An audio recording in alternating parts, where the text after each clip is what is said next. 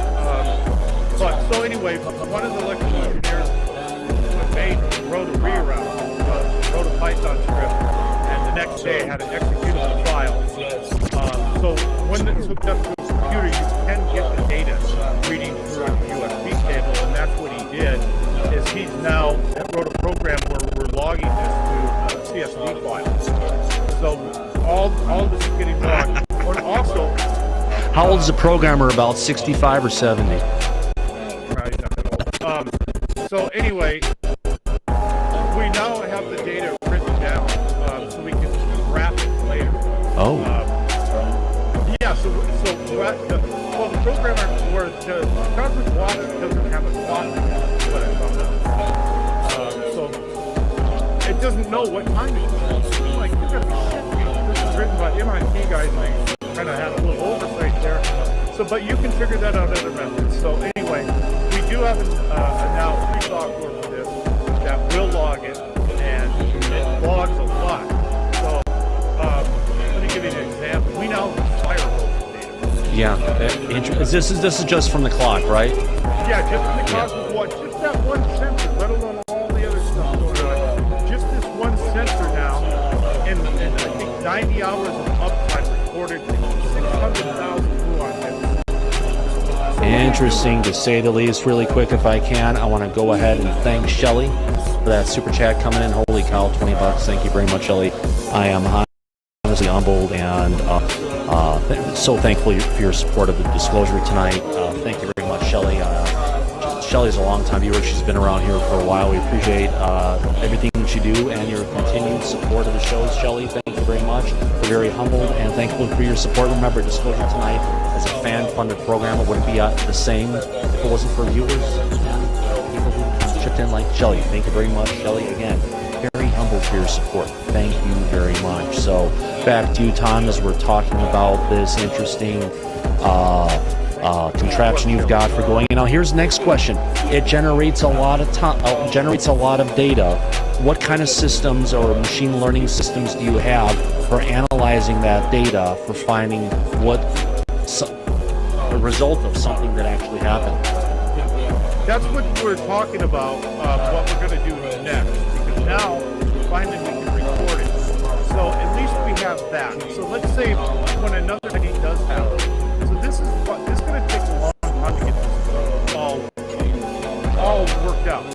Yeah. We don't know if this works, right? This is experimental science. Like, we don't have any correlation yet with a UFO sighting in Muon Hills.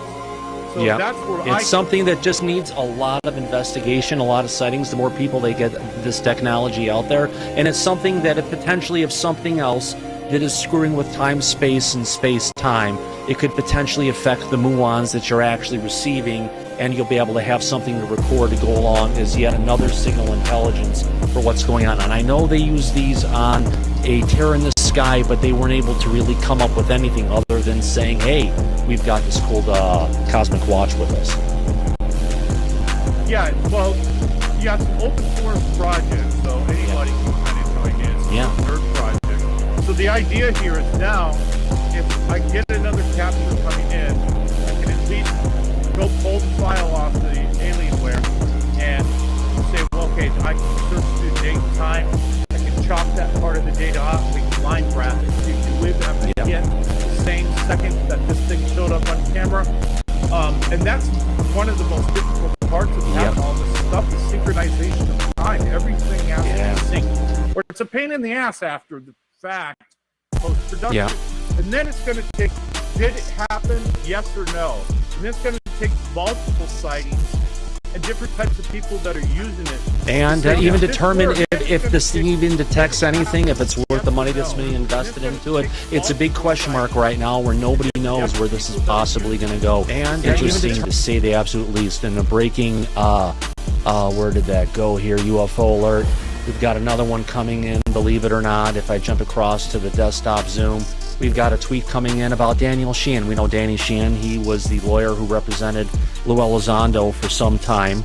And his cases against the, his cases against the DOD for improper treatment of Lou. Daniel Sheehan, scientist, is saying that scientist Eric W. Davis has been contacted by Sean Kirkpatrick of the All Domain, All Resolution Office, better known as ARO. Oh, I said it.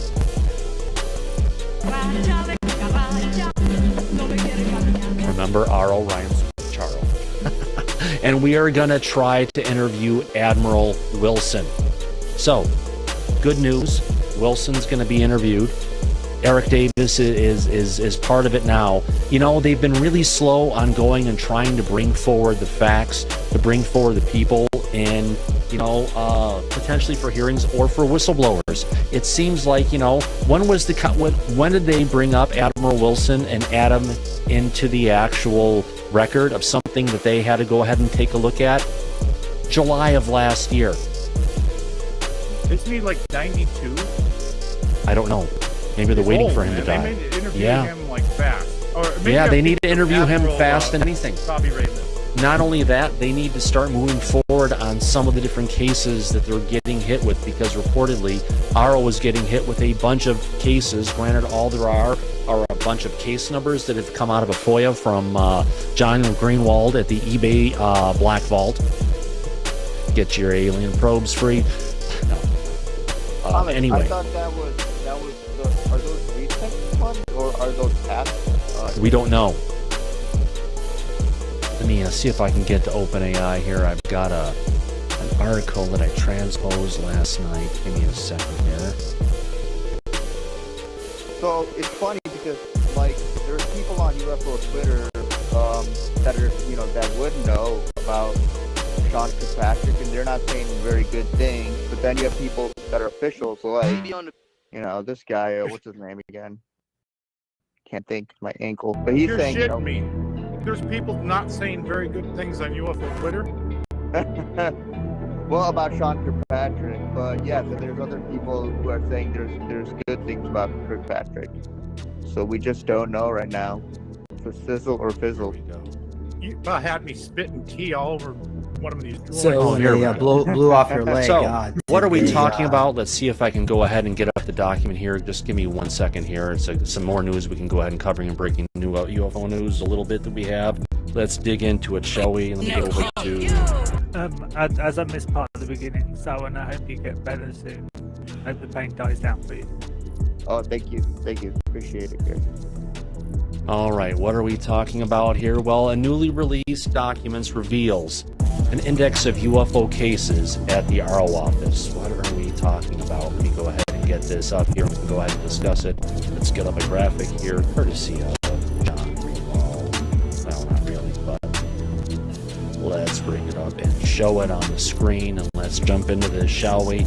So, let me get over to OpenAI, who transposes. So, Pentagon's UFO Investigation Office, known as the All Domain Anomaly Resolution Office, ARO, has disclosed a list of 511 six-digit case serial numbers under the Freedom of Information Act to the Black Vault. These cases have either been analyzed or are being analyzed or have been archived by ARO. However, the list does not provide critical information such as dates, times, locations, or whether the cases remain unidentified. ARO was created to investigate UAP incidents and assess potential national security threats posed by them. They're supposed to do a hell of a lot more than that, let's just be honest. The release of these documents indicates that the Pentagon is taking the UFO UAP issue seriously. How seriously? We're going to find out, because we're going to have to utilize the case numbers to file additional FOIA requests to obtain more details about the specific cases. Although the lack of information in the release document is disappointing, it's a positive step towards greater transparency of UAP encounters and how investigations are handled. As more information is uncovered, researchers and enthusiasts hope to gain a better understanding of this mysterious phenomenon covered up by the government. In the meantime, the public must wait for further disclosures. If I go and bring that, but through him, I understand what happened. And this was something, when you and I had first talked, I had no idea. And part of me is like, I wish I hadn't known. Let's go ahead and bring that up, download it. The twinning process happened with Dean here we go. At Great Lakes. So let's bring up the FOIA request coming in, or actually the response to the FOIA request, which we can all get from the internet thanks to the DoD's transparency, where all FOIA requests are going to be shared by everybody. So, dear Mr. Greenwald, this is the final response to your December 6, 2022 Freedom of Information Act FOIA request, a copy of which is enclosed for your convenience. We received your request on December 6, 2022, and assigned this FOIA case number. We ask that you use this number when referring to your request. The Undersecretary of Defense for Intelligence and Analysis of INS is a component of the Office of the Secretary of Defense. Like when he has come to me and conducted a search of the records and systems and located a document totaling 2 pages, determined to be the response to your request. It has been determined that this document is appropriate for release in its entirety without excision. This constitutes a full grant of your request and closes your case file in this office. There are no accessible fees for associated with this response, which is a joke. Should you wish to inquire about mediation services, you may contact the OSD Dean, if you're watching this, JS FOIA Public Liaison. So, were you twinned by email or phone? You can also contact us, someone who we should I get don't someone start know following for up with. sure who, what If you have any questions or concerns about the forwarding, about the I don't know if information, please get a hold of us. And here we go. So this has been unclassified. This is a list of all cases analyzed and being analyzed and archived at the RO office as of 12/6/2022. Well, he did ask it was a lot of all they would cases, leave us in a cage together and help us help each you know, that are underway or have been underway. And what we've got is and they learn to survive together. They learn to 1.5 pages. Each other, they learn to love each other, and then they would take us about out half pages each other, miss of each other, right? individuals And over